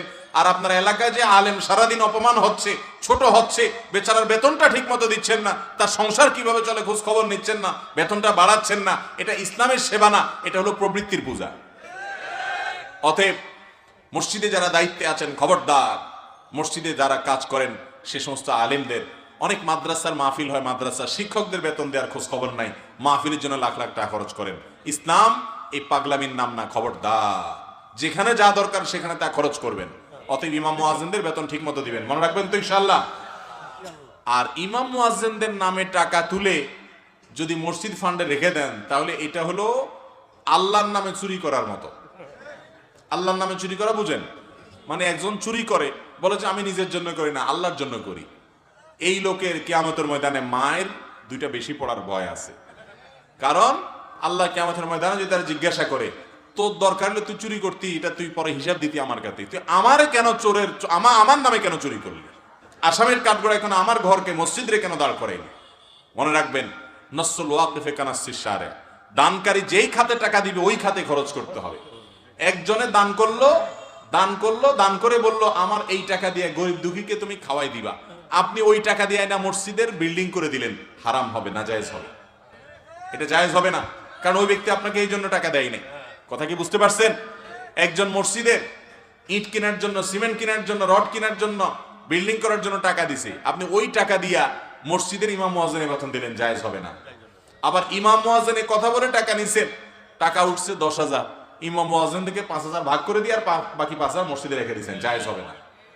অনেক মসজিদ কমিটির লোকেরা এটা করে, সারা জীবন বাইরে দুর্নীতি করে, 2 নম্বরই করে, মসজিদে আইসা দায়িত্ব পাইয়া এখানেও 2 নম্বরই করে। আরে ভাই, সব জায়গায় 2 নম্বরই করলে উপায় আছে? আল্লাহর ঘরেও 2 নম্বরই। খবরদার, ওলামা ইকরামের হক, মানুষের হক, এগুলো নষ্ট করবেন না। দানকারী যে জন্য দিছে ওই খাতেই আপনাকে দান করতে হবে। হ্যাঁ, এখন আপনি বলবেন মসজিদে টাকা দিলে তাহলে ইমাম মুয়াজ্জিনরা বেতন নেয় কিভাবে? এটার উত্তর হলো, যারা মসজিদের জেনারেল ফান্ডে টাকা দেয়, যে মসজিদের যে কোনো কল্যাণের জন্য দিয়ে দিলাম, যেমন দান বাক্সে টাকা দেয়, বলে দেয় না যে এটা দিয়ে নির্মাণ কাজ করবেন, এটা দিয়ে টিউবওয়েল গাড়বেন, এমন কোনো নির্দিষ্ট খাত নাই, মসজিদের জন্য দিলাম, তাহলে মসজিদের কল্যাণে যে কোনো কাজেই সেটা কি করা যাবে? ব্যয় করা। ইমাম মুয়াজ্জিনের বেতনও মসজিদের কল্যাণেই ব্যয়, সেই হিসাবে ওটা খরচ করা যাবে। আল্লাহ তাআলা আমাদের সব ক্ষেত্রে হিসাব করে পদক্ষেপ নেওয়ার, আয় এবং ব্যয় করার তৌফিক দান করুন। মসজিদ কমিটিতে ঢুকলেন, সভাপতি সেক্রেটারি হয়ে গেলেন, আর মনে করলেন জান্নাত সোজা হয়ে গেল, বরং সেখানে যদি উল্টাপাল্টা করেন আল্লাহর কাছে হিসাব আরো কঠিন হতে পারে। এরপরে প্রশ্ন হলো, অজু ছাড়া কোনো দোয়া পড়া যাবে কিনা? উত্তর হলো, দোয়া, যে কোনো দোয়া পাঠের জন্য অজু কখনো শর্ত নয়, কারণ দোয়াটা এত জরুরি একটা কাজ, সব সময় দোয়া করা লাগতে পারে। এই জন্য আল্লাহ রাব্বুল আলামিন দোয়ার জন্য অজু শর্ত রাখেন নাই। এমনকি কোরআনে কারিমে যদি মুখস্থ কেউ তেলাওয়াত করে, সেটার জন্য আল্লাহ তাআলা অজুর শর্ত রাখেন নাই। তবে কোরআন স্পর্শ করার জন্য অজু লাগবে। হাদিস স্বীকারকারী কিছু ফিতনাবাজ বের হইছে, এরা বলে না কোরআন ধরার জন্য নাকি অজু লাগবে না, অথচ বিভিন্ন হাদিস দ্বারা এটি প্রমাণিত। সারা বিশ্বের প্রায় সব উলামা ইকরামি প্রায় এই ব্যাপারে একমত যে কোরআন স্পর্শ করার জন্য অজু লাগবে। এই বিষয়ে দ্বিমত খুব বেশি একটা উল্লেখ করার মতো নাই। তবে কোরআন তেলাওয়াত মুখস্থ করতে পারেন অজু ছাড়া, আর যে কোনো দোয়া এটা করার জন্য অজু তো লাগবে না, এমনকি গোসল ফরজ হলেও দোয়া করা যাবে আল্লাহর কাছে, জিকির করা যাবে আল্লাহর কাছে। তবে কোরআন তেলাওয়াত করা গোসল ফরজ হলেও ব্যবস্থা যাবে না। কথা কি বুঝতে পারছি? অতএব আল্লাহর কাছে যে কোনো দোয়া করবেন, জিকির করবেন, এটার জন্য ওযু জরুরি না, দুরূদ পড়ার জন্য ওযু জরুরি না। নামাজের শুরুতে ইন্নী ওয়াজ্জাহতু ওয়াজহিয়া যে দোয়া পড়া হয়, এটা কি তাকবীরে তাহরিমার আগে পড়বো না তাকবীরে তাহরিমার পরে পড়বো? আমাদের দেশে অনেক মানুষ আছেন এটাকে জায়নামাজের দোয়া বলেন। আপনাদের এলাকায় আছে যে ইন্নী ওয়াজ্জাহতু ওয়াজহিয়া লিল্লাযী ফাতারাস সামাওয়াতি ওয়াল আরদা হানিফা ওয়া মা আনা মিনাল মুশরিকিন, এই দোয়া জায়নামাজে দাঁড়িয়ে নাকি পড়তে হয়। মূলত জায়নামাজে দাঁড়িয়ে এই দোয়া পড়তে হয় এরকম কথা হাদিসে বর্ণিত হয় নাই। সহিহ মুসলিমের হাদিসে আসছে, নবী করিম সাল্লাল্লাহু আলাইহি সাল্লাম যখন সালাত শুরু করতেন, সালাতের জন্য দাঁড়াতেন, তখন এই দোয়া পড়তেন। তো এর অর্থ কি? এর মানে কি সালাত শুরুর আগে না পরে? তো এই সম্পর্কে বিভিন্ন বর্ণনায় যে শব্দ এসেছে তা হলো নবী সাল্লাল্লাহু আলাইহি সাল্লাম আল্লাহু আকবার বলার পর, অর্থাৎ তাকবীরে তাহরিমা দেওয়ার পর এটা পড়তেন। তার মানে সুবহানাকাল্লাহুম্মা ওয়া বিহামদিকা আমরা যে সানা পড়ি তাকবীরে তাহরিমার পরে, দোয়ায়ে ইস্তিফতাহ বা সালাত শুরুর দোয়া যেটাকে বলা হয়, ওই দোয়ার জায়গা নবী করিম সাল্লাল্লাহু আলাইহি সাল্লাম অনেক সময় কোন সময় এই ইন্নী ওয়াজ্জাহতু এই দোয়াটা পাঠ করতেন। অতএব এটি সালাত শুরুর আগে জায়নামাজে দাঁড়িয়ে পড়তেন এমন কোনো কথা সঠিক নয়। এটি মূলত সুবহানাকাল্লাহুম্মা ওয়া বিহামদিকার জায়গায় নবী সাল্লাল্লাহু আলাইহি সাল্লাম পড়তেন, কারণ হাদিসে পরিষ্কারভাবে আল্লাহু আকবার বলার পর তিনি বলতেন, এটি প্রমাণিত। অতএব এটি জায়নামাজে দাঁড়ানোর দোয়া হিসাবে যেটি আমরা জানি সেটি সঠিক নয়। হাদিসের আলোকে এটি হলো সালাত শুরু হওয়ার পর সানা হিসাবে পড়া যেতে পারে। এরপরে প্রশ্ন হলো, মেয়েদের জন্য নূপুর পরা কি জায়েজ আছে? মেয়েরা পায়ে নূপুর পড়তে পারে, শর্ত হলো সে নূপুরে কোনো প্রকার মিউজিক থাকতে পারবে না। যদি নূপুরে মিউজিক থাকে তাহলে সেক্ষেত্রে সেই নূপুর পরা জায়েজ নয়। আম্মাজান আয়েশা রাদিয়াল্লাহু তাআলা আনহার বাসায় এক ভদ্র মহিলা এসেছেন, তার পায়ে নূপুর পরা ছিল এবং সেখানে মিউজিক ছিল। তখন তিনি তাকে বললেন যে তুমি এটা খোলা ছাড়া আমার ঘরে প্রবেশ করবে না। অতএব মিউজিকের যদি কোনো ব্যবহার থাকে কোনোভাবে তাহলে সেটা জায়েজ নয়। আর যদি মিউজিক না থাকে কিন্তু নূপুরের একটা আওয়াজ আছে, সে আওয়াজ এবং নূপুর পায়ে পরার পর যে পায়ের সৌন্দর্য, এটা পরপুরুষের সামনে যদি প্রকাশ না করেন কোনো মা কোনো বোন, তাহলে তার জন্য এটা জায়েজ আছে। যেমন তিনি তার বাসা বাড়িতে পরে থাকলেন, অথবা তিনি এটা পরার পর রাস্তাঘাটে এটা প্রদর্শন করে বেড়ালেন না, বরং তিনি এটা পরে তার স্বামীর সামনে তিনি গেলেন, মাহরামদের সামনে তিনি গেলেন, ঘরে বাড়িতে একান্ত তিনি পড়লেন, পরপুরুষের সামনে রাস্তাঘাটে এটা পড়ে প্রকাশ করে বেড়ালেন না। এরকম যদি হয় তাহলে সেই নূপুর পরা অবশ্যই জায়েজ আছে। মহিলা সাহাবীদের অনেকেই নূপুর পরেছেন বলে বর্ণিত আছে বিভিন্ন হাদিসে, বিধায় এটি জায়েজ আছে। আল্লাহ তাআলা কোরআনে কারীমে বলেছেন, ওয়ালা ইয়াদরিবনা বিআরজুলিহিন্না লিয়ালামা মা ইউখফিনা মিন জিনাতিহিন্না, নারীরা যেন তাদের রাস্তাঘাটে যখন তারা বের হবে তখন যেন তাদের পা গুলাকে জোরে জোরে আঘাত করে করে না চলে। যদি এরকম করে এ উদ্দেশ্যে যে তার পায়ে যে নূপুর আছে অথবা যে সৌন্দর্য আছে এটা যেন প্রকাশিত হয়, এগুলা জাহির করার জন্য যেন সেরকম ভাবে সে না চলে।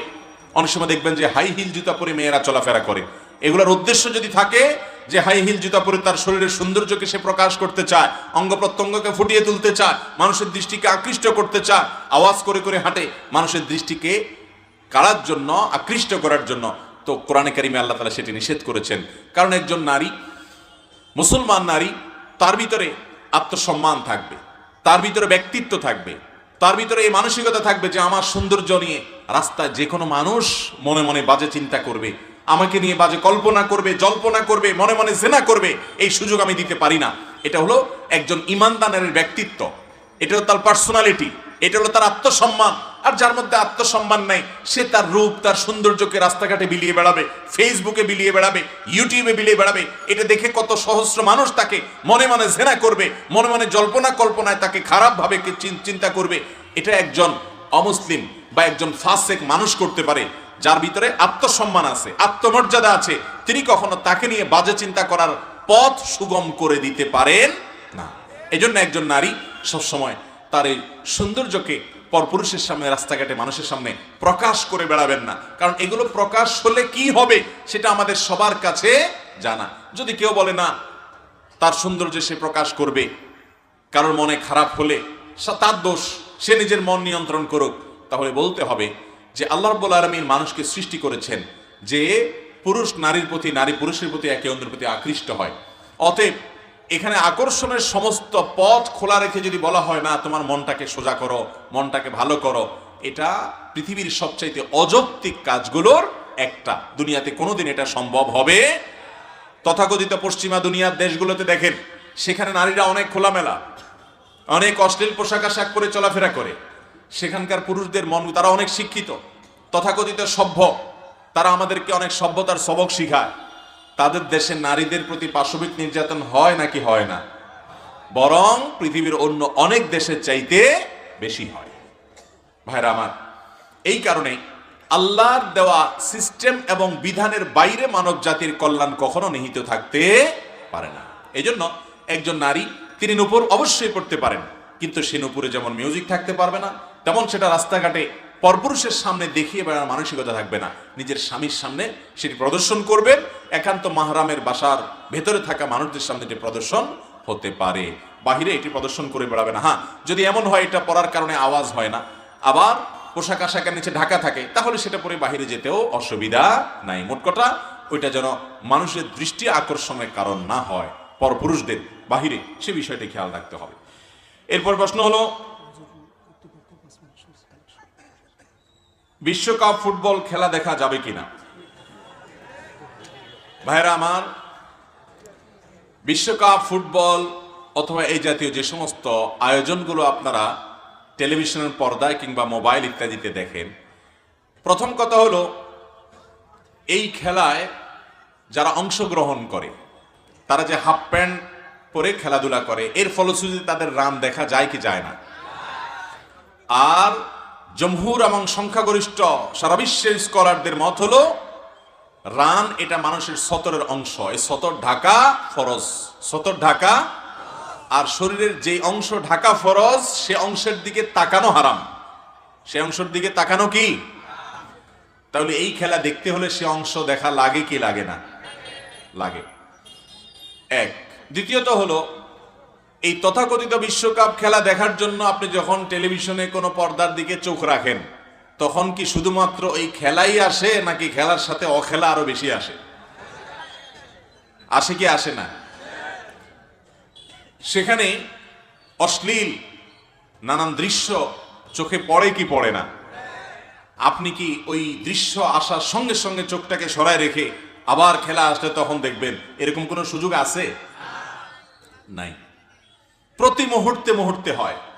এভাবে এই খেলা দেখা সম্ভব যে আমি একবারও হারামের দিকে তাকাবো না, আমি নিজেকে বাঁচায় রাখবো, শুধু আমি খেলাটাই দেখবো, এভাবে দেখার কোনো সুযোগ আছে? নাই।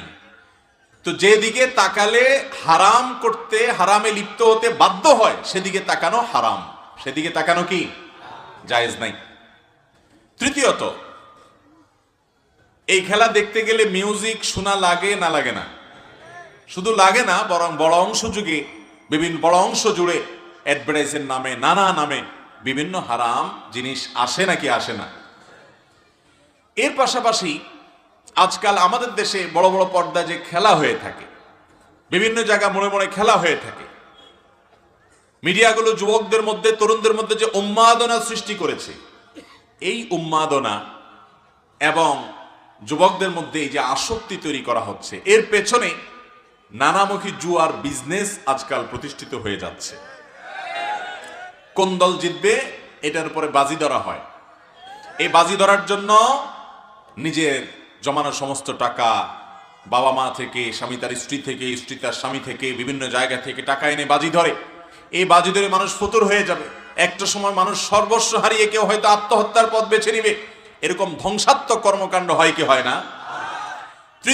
চতুর্থত, এই খেলাধুলা দেখার নাম করে, এটা তো খেলা না, খেলা হলো মানুষের জীবনের 4 সাবজেক্ট। ইসলামের দৃষ্টিতে খেলা হলো মানুষের জীবনের 4 সাবজেক্ট। মানুষ আল্লাহর কাছে যেতে হবে, সেজন্য ভালো কাজ করবে, নামাজ রোজা করবে। মানুষ দুনিয়াতে বেঁচে থাকতে হলে, ইবাদত বন্দেগী করতে হলে তার হালাল টাকা পয়সার দরকার, এর জন্য সে উপায় উপার্জন করবে, সে পড়ালেখা করবে। এগুলো মানুষের জীবনের মূল পাঠ।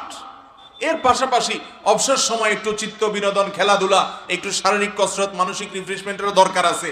এই জন্য খেলাধুলাটা হলো 4 সাবজেক্ট। ভাত এবং তরকারির সাথে সালাদ যেরকম, খেলাটা হলো সেরকম। এখন আজকাল আমাদের অনেকের কাছে খেলাটাই হয়ে গেছে প্রধান সাবজেক্ট। ঠিক না ঠিক? তার ফেসবুক জুড়ে খেলা ছাড়া আর কিচ্ছু নেই। তার শরীর জুড়ে ওই পছন্দের দলের জার্সি ছাড়া আর কিছু নাই। তার বাসা জুড়ে, তার মাথা জুড়ে পছন্দের দলের পতাকা ছাড়া আর কিছু নাই। গভীর রাত জেগে সে কোনোদিন পড়ালেখাও করে নাই, গভীর রাত জেগে সে কোনোদিন বাবা মার সেবাও করে নাই, গভীর রাত জেগে কোনোদিন সে নামাজের জন্য অপেক্ষাও করে নাই, কিন্তু গভীর রাত সে খেলার জন্য জেগে আছে। ঠিক না ঠিক? অতএব এটা খেলা নয়, এটা শুধু খেলা নয়, এটা হলো ঈমান হরণের খেলা। এটা হলো মুসলমান যুবকের চেতনাকে ধ্বংস করার খেলা। যার আখিরাত নাই, যে আল্লাহর সামনে দাঁড়াবার প্রতি ঈমান নাই, বিশ্বাস নাই, সে যা খুশি তা করতে পারে, কিন্তু মুসলমান জানে তাকে আল্লাহর সামনে দাঁড়াতে হবে। ভাইরা আমার, ইসলাম এত সুন্দর জীবন বিধান। ইসলামে মানুষকে শারীরিক ব্যায়াম হয়, এ ধরনের খেলাধুলা করতে উৎসাহিত করা হয়েছে। আপনি দৌড়াদৌড়ির প্রতিযোগিতা করেন, আপনি সতর যাতে উন্মুক্ত না থাকে সেভাবে 3/4 প্যান্ট ইত্যাদি পরে আপনি হাডুডু খেলেন। আপনি নিজে ক্রিকেট খেলেন, সেখানে যেন হারাম কোনো কিছু না থাকে। আপনি যে নিজে ফুটবল খেলছেন, সেখানে যদি আপনার হাঁটু ঢাকা থাকে, সতর উন্মুক্ত না থাকে, সেখানে যদি এক পক্ষ অন্য পক্ষকে কোনো আর্থিক লেনদেন না করেন, কোনো জুয়া ইত্যাদি সেখানে যদি না রাখেন, তাহলে শুধুমাত্র ব্যায়ামের উদ্দেশ্যে, শারীরিক কসরতের উদ্দেশ্যে এই জাতীয় খেলা যেগুলোতে শারীরিক ব্যায়াম হয়, সেগুলো ইসলামের দৃষ্টিকোণ থেকে জায়েজ আছে। খোলা চোখে ডাইরেক্ট যদি সেই খেলা দেখে, এটা দেখতে গিয়ে কোনো চোখের জেনা করা না লাগে। নবীজি বলেছেন, জেনাল আইনি আন-নাজর, চোখের জেনা হলো চোখ দিয়ে পরনারীর প্রতি দৃষ্টিপাত করা, সেখানে অশ্লীল নারীর দৃশ্য এটা যদি দেখা না লাগে। তাহলে কোনো মাঠে কেউ খেলছে, সেখানে সতর উন্মুক্ত নাই, আপনি যদি সেই খেলা দেখতে যান, তাহলে শর্ত পূরণ করে আপনি দেখতে পারেন। ইসলাম আপনাকে ব্যায়ামের জন্য, শারীরিক রিফ্রেশমেন্টের জন্য খেলাধুলার কথা, চিত্ত বিনোদনের কথা বলেছে। আপনি সেটা না করে কোথাকার কোন দেশের কে খেলছে, ভূতের মতো সেদিকে চাই আছে। ওই লোক জিতলেও আপনার লাভ নাই, সে হারলেও আপনার লস নাই। অথচ সে জিতলে আপনি লাফায় উঠতেছেন খুশির চোটে, আর হারলে আপনি চোখের পানি ফেলে দিচ্ছেন, কাঁদতেছেন। আপনার মতো নির্বোধ আর বোকা দুনিয়াতে আর কে আছে বলেন? আল্লাহ তাআলা আমাদের যুবকদের বিবেকগুলোকে জাগ্রত করে দিন। আমরা আমাদের সময়ের হেফাজত করতে হবে, আল্লাহর কাছে জবাবদিহি করা লাগবে। আপনার বুক ভরা ভালোবাসা দেওয়ার জন্য জায়গা পাচ্ছেন না। কোথাকার কোন দেশের খেলোয়াড়ের জন্য এত ভালোবাসা, সেই খেলোয়াড় আপনার দেশের নামও হয়তো জানে না, তার জন্য আপনার ভালোবাসা। আপনার লজ্জা হয় না? যেটার নাম খেলা, যেটা জীবনের ফোর্থ সাবজেক্ট, সেটাকে আপনি সবচেয়ে গুরুত্ব দিয়া আপনার জীবনে সেটা রেখেছেন। কত যুবক, কত মানুষ পেপার পত্রিকা উঠে আসছে যে তারা তার পছন্দের দলের পতাকা বানানোর জন্য জমি বিক্রি করে, বইয়ের জমানোর টাকা খরচ করে সে এত মাইল লম্বা, এত কিলোমিটার লম্বা পতাকা বানাইছে। অথচ এদেশে বহু মানুষ এখনো আছে যাদের গায়ে শীতের কাপড় নাই। সে দেশে কোথাকার কোন দেশ, যে দেশের সাথে আমার দেশের কোনো কূটনৈতিক সম্পর্ক নাই, রাজনৈতিক সম্পর্ক নাই, ধর্মীয় সম্পর্ক নাই, সামাজিক সম্পর্ক নাই, কোনো ধরনের সম্পর্ক নাই, সেই দেশের সাপোর্টের নামে সেই দেশের পতাকা বানায়া কিলোমিটারকে কিলোমিটার পর্যন্ত সেটা ঝুলানো এই দেশে, অথচ গরিব মানুষের গায়ে কাপড় নাই। আপনার নিজের মা বাবার জন্য জীবনে কখনো একটা কাপড় উপহার দেন নাই, ছোট বোনটাকে জীবনে একজোড়া মোজা কিনে দেন নাই, আপনার আশেপাশে বহু গরিব মানুষ আছে তাদেরকে কোনো কিছু করেন নাই, আপনার নিজের জন্য হয়তো এত টাকা খরচ করেন নাই। আর তথাকথিত সেই আপনার পছন্দের দলের জন্য যে পাগলামি করছেন, এই পাগলামির জন্য, এই অর্থের অপব্যবহারের জন্য আল্লাহর কাছে জবাবদিহি করা লাগবে। যুবক, ভালোবাসার জায়গা পাচ্ছেন না। আপনি কার সন্তান জানেন? আপনি মুহাম্মদ সাল্লাল্লাহু আলাইহি সাল্লামের উম্মত। আপনি আবু বকর রাদিয়াল্লাহু তাআলা আনহুর অনুসারী, আপনি ওমর ফারুকের অনুসারী, আপনি আলী কাররামাল্লাহু ওয়াজহার অনুসারী, আপনি ওসমান গনির অনুসারী, আপনি আবু হুরায়রার অনুসারী, আপনি বড় বড় সিনিয়র সাহাবীদের অনুসারী। আপনি যাদের অনুসারী, সে পূর্বপুরুষরা পৃথিবীকে অনেক কিছু দিয়ে গেছে, আর আপনি তথাকথিত আল্লাহর প্রতি ঈমান নাই, আখিরাতের প্রতি ঈমান নাই, মুসলমানদের প্রতি কোনো সিম্পেথি, ভালোবাসা নাই। যারা সমকামিতাকে বৈধ মনে করে, যারা মুসলমান, ফিলিস্তিনের মুসলমানদের রক্তকে হালাল মনে করে, যারা কাফের, যারা মুশরিক, যারা বেঈমান, তাদের প্রতি ভালোবেসে আপনি রাতকে রাত জেগে আছেন। আপনি ঝগড়াঝাটি করছেন আপনার পছন্দের দল নিয়ে, আপনি ঝগড়ার আর ইস্যু পাচ্ছেন না। ভাইরা আমার, এই উন্মাদনা আমাদের দেশে যেইভাবে দেখা যাচ্ছে, জাতি হিসাবে এটা আমাদের জন্য লজ্জাজনক। যেসব দেশ সরাসরি ফুটবলে এই বিশ্বকাপে অংশগ্রহণ করছে, যায় দেখেন ওই দেশের মানুষের মধ্যে এত উন্মাদনা, পাগলামি নাই। আর যদি থাকেও কথার কথা, এই উন্মাদনা আমার দেশের কোনো উন্নতি বয়ে আনবে? দেশের লক্ষ লক্ষ মানুষের কোটি কোটি ঘন্টা প্রতিদিন নষ্ট হচ্ছে খেলার নামে। এটা কি দেশের জন্য ভালো না খারাপ? তারপরেও দুঃখজনক ভাবে আমাদের মিডিয়াগুলো এটাকে ইতিবাচক ভাবে দেখায়, মনে হচ্ছে কাজটা খুব ভালো করছে। ভাইরা আমার, এই পাগলামি, এই উন্মাদনা, এটা কখনো আখিরাতে বিশ্বাসী মুসলমানকে সাজে না। তার জীবনের প্রতিটা মুহূর্ত দামি এবং এর হিসেব আল্লাহর কাছে দেওয়া লাগবে। অতএব এই সমস্ত পাগলামি পরিহার করবো তো ইনশাআল্লাহ। ঝেড়ে ফেলে দিয়ে আপনি বাস্তববাদী হন। আপনি নিজেকে খেলার প্রতি খুব বেশি আসক্ত, খেলার খোঁজ খবর রাখেন, সেজন্য অনেক পয়সা কড়ি খরচ করেন, রাত জাগেন, আপনি মনে করেন আপনি ক্রীড়ামোদী। আপনি কিসের ক্রীড়ামোদী? আপনি বসে বসে রাত জেগে খেলা দেখলে আপনার স্বাস্থ্য আরো ধ্বংস হবে।